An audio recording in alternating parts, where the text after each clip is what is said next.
Good morning.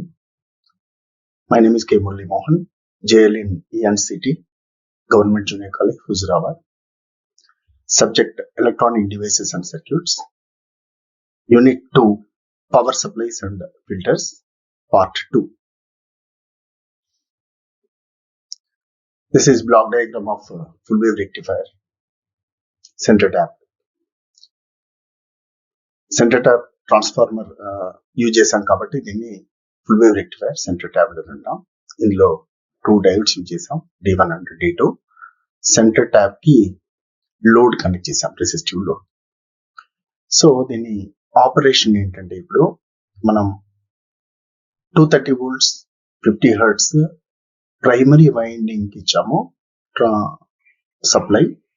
ఇచ్చినట్టయితుంటే secondary winding లో మనకు కావలసినంత వోల్టేజ్, అంటే ఇది స్టెప్ డౌన్ ట్రాన్స్ఫార్మర్ కాబట్టి 230 volts కాకుండా మనకు కావలసినంత వోల్టేజ్ ని మనకి దీని అవుట్పుట్ లో ఇస్తుంది. So same half wave rectifier లో లాగానే ఫస్ట్ పాజిటివ్ హాఫ్ సైకిల్ తీసుకున్నట్టయితే టెర్మినల్ 1 and 2 ఉన్నాయి కదా సెకండరీలో. టెర్మినల్ 1 దగ్గర ప్లస్ సింబల్ ప్లస్ ఉంటుంది, టెర్మినల్ 2 దగ్గర మైనస్ ఉంటుంది, అంటే negative. So first positive half cycle అప్పుడు ఇది ప్లస్ కాబట్టి డయోడ్ D1 అనేది ఫార్వర్డ్ బయాస్ అవుతుంది, డయోడ్ D2 రివర్స్ బయాస్ అవుతుంది, ఇది మైనస్ ఉంటుంది కాబట్టి.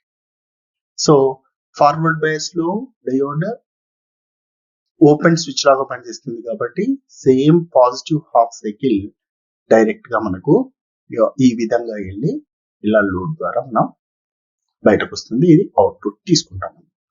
నెక్స్ట్ నెగిటివ్ హాఫ్ సైకిల్ అప్పుడు ఇది మైనస్ అవుతుంది, ఇది ప్లస్ అవుతుంది.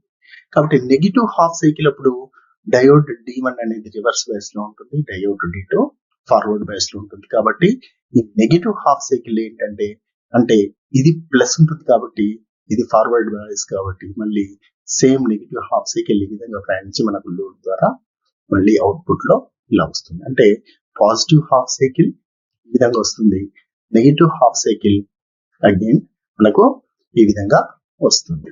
కాబట్టి మనకు నెగిటివ్ సైడ్ అనేది ఏమీ లేకుండా ఉంది. So during positive half cycle diode D1 will be forward bias and diode D2 will be reversed bias. So diode D1 acts like open switch, diode D2 acts like closed switch. Therefore the positive half cycle directly passes through D1 and passes through the load.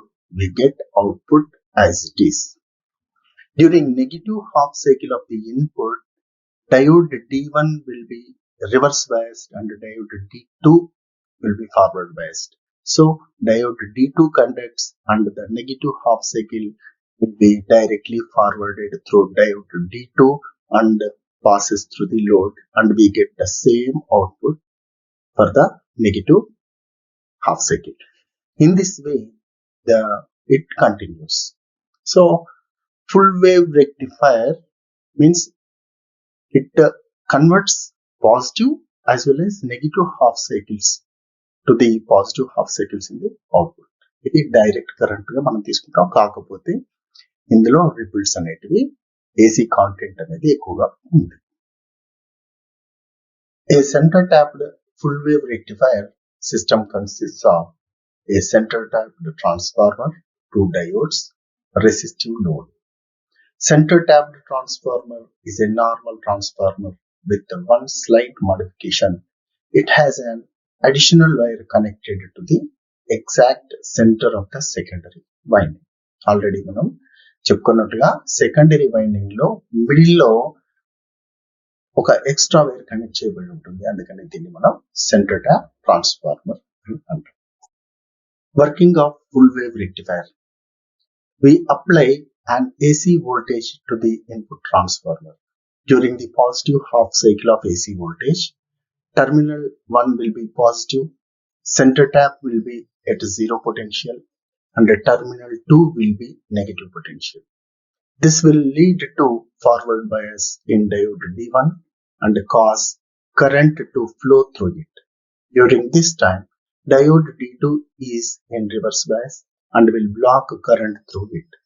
During the negative half cycle of AC voltage, terminal 2 will be positive with relative to terminal 2 and center tap.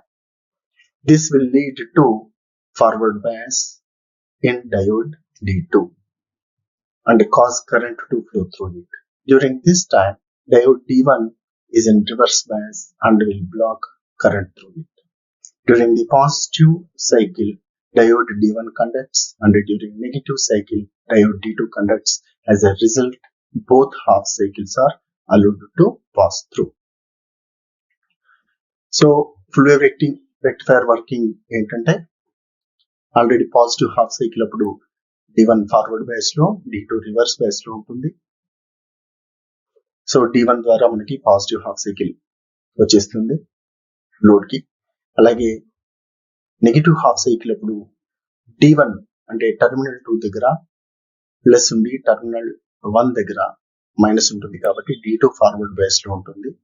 కాబట్టి D2 ద్వారా ఆ negative half cycle మళ్ళీ again load ద్వారా మనకు same direction లో మనకు వస్తుంది. కాబట్టి రెండు కూడా సేమ్ డైరెక్షన్ లో ఉంటాయి. కాబట్టి మనకు హాఫ్ వేవ్, రెండు హాఫ్ వేవ్స్ కూడా డైరెక్ట్ కరెంట్ గా మారుతాయి ఈ ఫుల్ వేవ్ రెక్టిఫైర్ లో.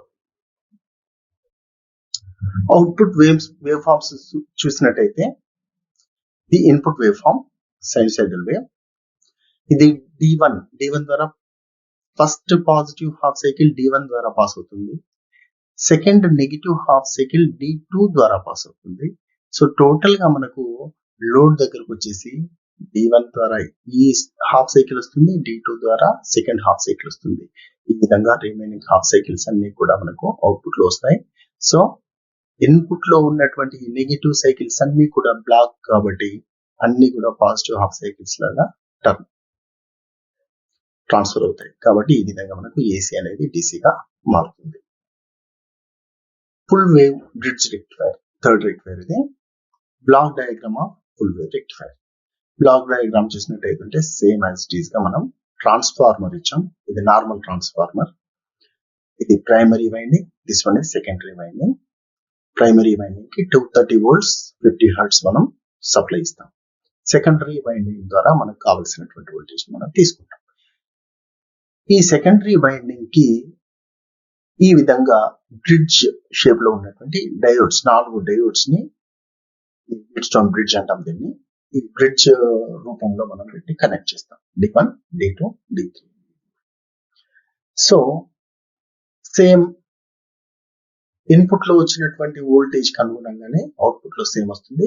So positive negative. పాజిటివ్ ఉన్నప్పుడు ఇక్కడ ప్లస్ ఉంటుంది, ఇది మైనస్ ఉంటుంది. నెగిటివ్ సైకిల్ అప్పుడు ఇది మైనస్ ఉంటుంది, ఇది ప్లస్ వస్తుంది.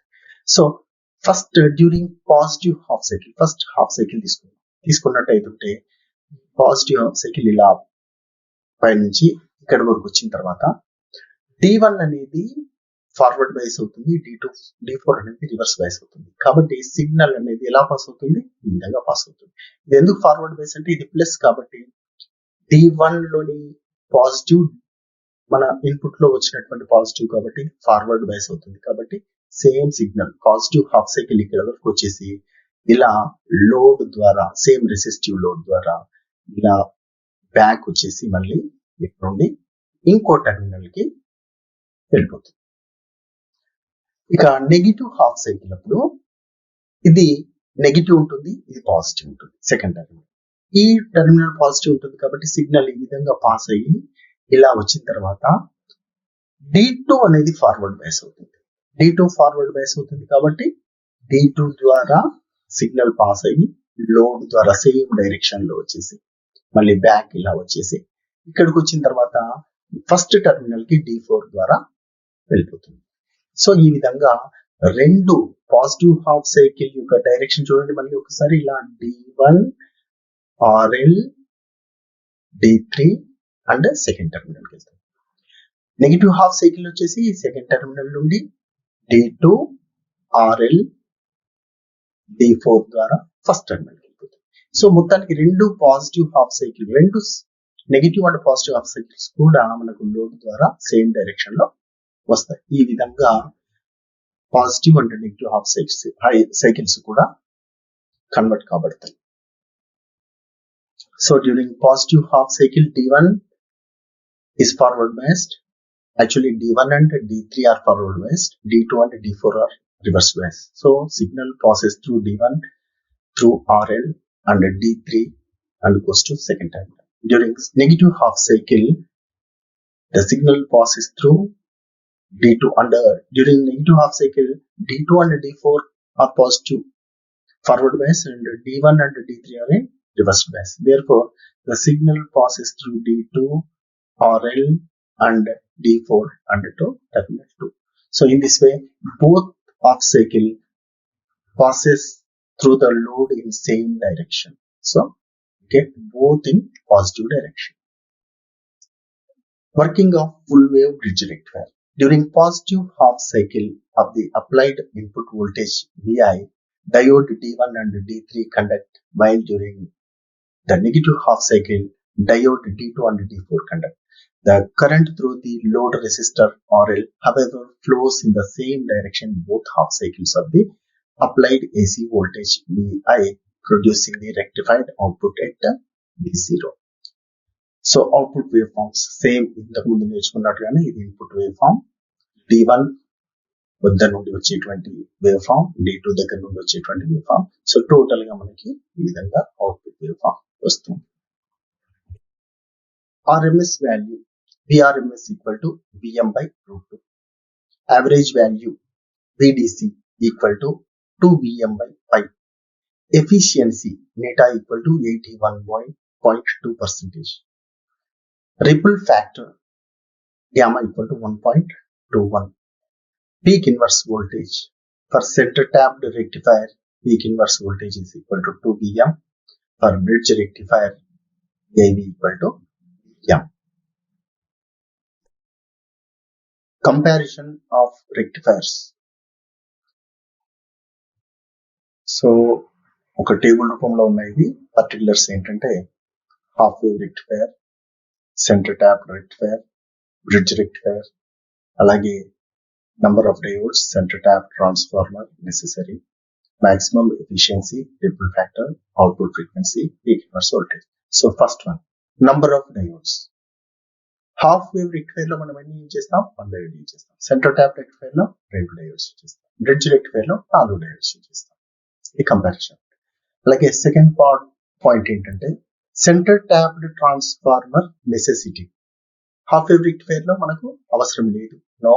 సెంటర్ ట్యాప్ రెక్టిఫైర్ లో, full wave rectifier centre tap లో అవసరం. ఎస్. అండ్ బ్రిడ్జ్ రెక్టిఫైర్ లో ఇది సెంటర్ ట్యాప్ మనం ఉపయోగించాలి కాబట్టి no. Next maximum efficiency. Half wave rectifier లో 40.6% ఉంటుంది. Full wave rectifier centre tap లో 81.2% ఉంటుంది. బ్రిడ్జ్ రెక్టిఫైర్ లో 81.2%. Ripple factor 1.21 in half wave rectifier, center tapped 0.48 in bridge rectifier 0.48. Output frequency same input frequency ఎంతైతే ఉంటుందో అంతే ఉంటుంది. సెంటర్ ట్యాప్ లో 2 ఇన్పుట్ ఫ్రీక్వెన్సీ అండ్ బ్రిడ్జ్ లో కూడా డబుల్ ఇన్పుట్ ఫ్రీక్వెన్సీ ఉంటుంది. Next peak inverse voltage. Peak inverse voltage వచ్చేసి half wave rectifier Vm ఉంటుంది, సెంటర్ ట్యాప్ లో 2 Vm ఉంటుంది, బ్రిడ్జ్ రెక్టిఫైర్ లో Vm ఉంటుంది. Filters. A filter circuit is one which removes the AC component present in the rectified output and allows the DC component to reach the load. Filter అనగా AC component ని remove చేసి DC component ని load కి పంపిస్తుంది. L type filter. This type of filter is used in power supplies where large currents with low voltages are required. ఎక్కడైతే large currents and లో voltage అవసరం ఉంటాయో అక్కడ ఎల్ టైప్ ఫిల్టర్ ని ఉపయోగిస్తారు. ఈ ఎల్ అంటే ఇండక్టర్ టైప్ అనమాట. దీన్ని ఇండక్టర్ ఫిల్టర్ అని కూడా అంటాం. దీనిలో ఏంటంటే ఓన్లీ అవుట్పుట్ రెక్టిఫైర్ అవుట్పుట్ లో ఒక ఇండక్టర్ ని సిరీస్ లో కనెక్ట్ చేస్తాము. కనెక్ట్ చేసిన తర్వాత మనం అవుట్పుట్ తీసుకుంటే దానిలో రిపుల్స్ చాలా వరకు తగ్గుతాయి. Capacitor input filter. This type of filter is used for high voltage, low current required. ఈ కెపాసిటర్ ఫిల్టర్, ఈ ఫిల్టర్ ఎక్కడ యూజ్ చేస్తామంటే హై వోల్టేజెస్ అండ్ లో కరెంట్స్ ఎక్కడైతే అవసరం ఉంటాయో ఆ సందర్భంలో ఈ కెపాసిటర్ ఇన్పుట్ ఫిల్టర్ ని ఉపయోగిస్తాం. ఈ ఇన్పుట్ లో కెపాసిటర్ అంటే అవుట్పుట్, రెక్టిఫైర్ అవుట్పుట్ కి ఇక్కడ కెపాసిటర్ ని మనం ప్యారలల్ గా కనెక్ట్ చేస్తాం. దాని నుండి లోడ్ తీసుకున్నట్టయితే it removes ripples. Next one, LC filter. For heavy current loads, an LC filter is used. ఎక్కడైతే కరెంట్స్ చాలా హెవీగా ఉంటాయో అక్కడ ఈ ఎల్సి ఫిల్టర్ ఉపయోగిస్తారు. ఎల్సి అంటే ఇండక్టర్ అండ్ కెపాసిటర్. ఇండక్టర్ ని సిరీస్ గా, కెపాసిటర్ ని ప్యారలల్ గా కనెక్ట్ చేస్తాం. ఈ విధంగా చేసినట్టు ఉంటే మనకి ఎల్సి ఫిల్టర్ అనేది వస్తుంది. Next, pi filter. These are used in communication devices for retrieving the particular signal after modulation. ఈ కమ్యూనికేషన్ డివైసెస్ లో ఉపయోగిస్తారు. ఎక్కడైతే ఎగ్జాక్ట్ గా సిగ్నల్ మనం రిట్రీవ్ చేసుకోవాలో అంటే మాడ్యులేషన్ తర్వాత ఆ సందర్భంలో దీన్ని ఉపయోగిస్తారు. ఇది పై ఫిల్టర్ అంటాం. పై ఫిల్టర్ అంటే ఇలా సి అండ్ ఎల్, ఇది ఒక పై షేప్ లో ఉంటుంది కాబట్టి దీన్ని పై ఫిల్టర్ అంటాం. Voltage regulation. It is the ratio of difference of VDC no load and VDC full load to VDC full load into 100 is known as voltage regulation. Voltage regulation equal to VDC no load minus VDC full load divided by VDC full load into 100.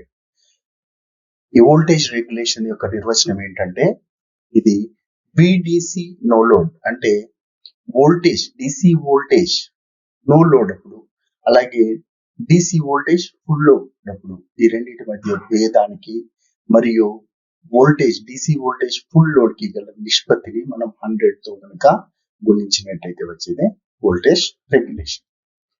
Next, Zener regulation. A Zener diode is used to get constant output DC voltage to the load from source. The Zener diode is connected shunt path across the load because the Zener diode breaks at constant voltage in reverse bias mode. ఈ Zener regulation ఏంటంటే Zener diode మనం regulation కొరకు ఉపయోగిస్తాం.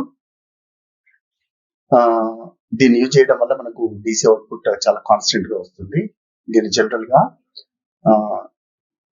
Parallel గానే use చేస్తాం, reverse bias లో use చేస్తాం. ఎందుకంటే రివర్స్ బయాస్ లోనే అది కాన్స్టెంట్ వోల్టేజ్ ఇచ్చేటువంటి అవకాశం ఉంది.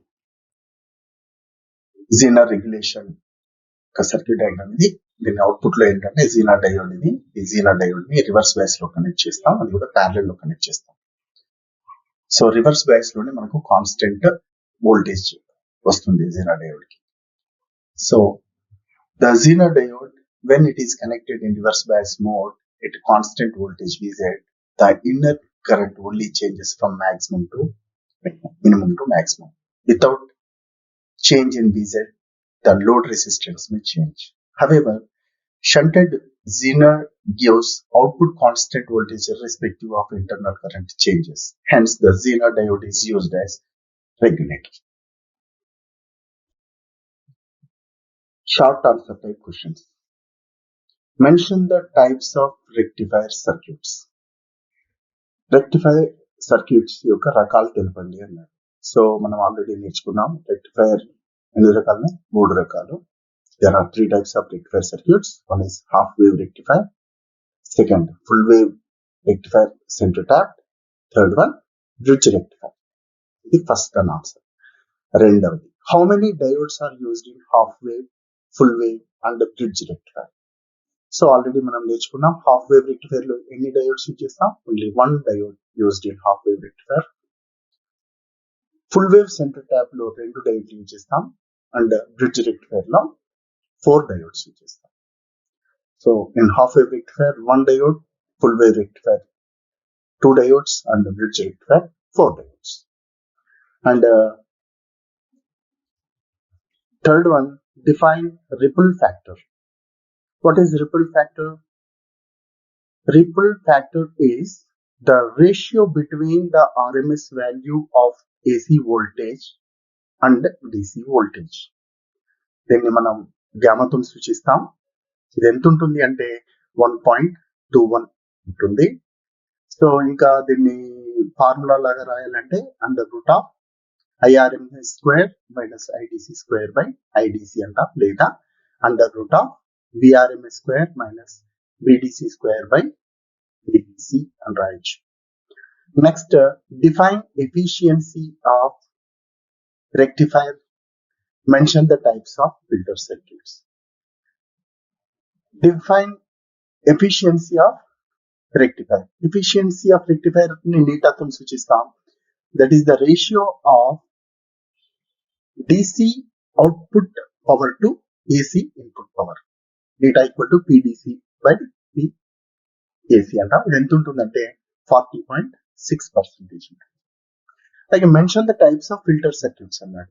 అవి inductor circuit, capacitor input circuit and filter, inductor filter, capacitor input filter, LC filter and pipe filter గా మనం నేర్చుకున్నాం. Next, define voltage regulation. Voltage regulation యొక్క ఫార్ములా మనం ఆల్రెడీ చెప్పుకున్నాం. ఏంటి?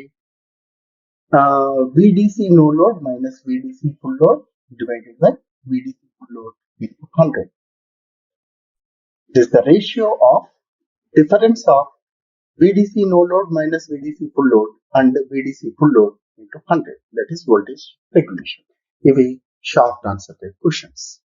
అలాగే లాంగ్ ఆన్సర్ టైప్ క్వశ్చన్స్ లో draw the black diagram of power supply, explain working of each black. మనం ఆల్రెడీ 5 బ్లాక్స్ ఉంటాయని నేర్చుకున్నాం కదా. అందులో ఫస్ట్ AC పవర్ సప్లై ఇస్తాం, 230 volts అండ్ 50 hertz ఇస్తాం. నెక్స్ట్ ట్రాన్స్ఫార్మర్ ఉంటుంది, స్టెప్ డౌన్ ట్రాన్స్ఫార్మర్. దాని తర్వాత రెక్టిఫైర్ ఉంటుంది, తర్వాత ఫిల్టర్ ఉంటుంది, తర్వాత రెగ్యులేటర్ ఉంటుంది, తర్వాత load, resistive or capacitive or inductive load ఏదైనా కావచ్చు. సో దాని గురించి ఎక్స్ప్లెయిన్ చేయండి. Draw and explain working of half wave rectifier. Half wave rectifier గురించి కూడా మనం ఎక్స్ప్లెయిన్ చేసాం. హాఫ్ వేవ్ రెక్టిఫైర్ లోని ఓన్లీ 1 డయోడ్ యూజ్ చేస్తాం. సో ఓన్లీ హాఫ్ వేవ్ మాత్రమే ఇక్కడ రెక్టిఫై అవుతుంది. నెగిటివ్ హాఫ్ సైకిల్ బ్లాక్ అయిపోతుంది. సో దాన్ని ఎక్స్ప్లెయిన్ చేయండి. అలాగే draw and explain working of full wave rectifier. Full wave rectifier అంటే ఇది centre tap full wave rectifier అన్నమాట. And fourth one, draw and explain working of bridge rectifier. Bridge rectifier లో use చేస్తాం మనం 4 diodes use చేస్తాం. అలాగే so దానికి సంబంధించినటువంటి 4 long questions and 5 short questions. So next దీంతో మనం long and short answers complete చేసుకున్నాం. దీంతో ఈ పవర్ సప్లైస్ అండ్ ఫిల్టర్స్ అనే చాప్టర్ కంప్లీట్ అయిపోయింది. Thank you.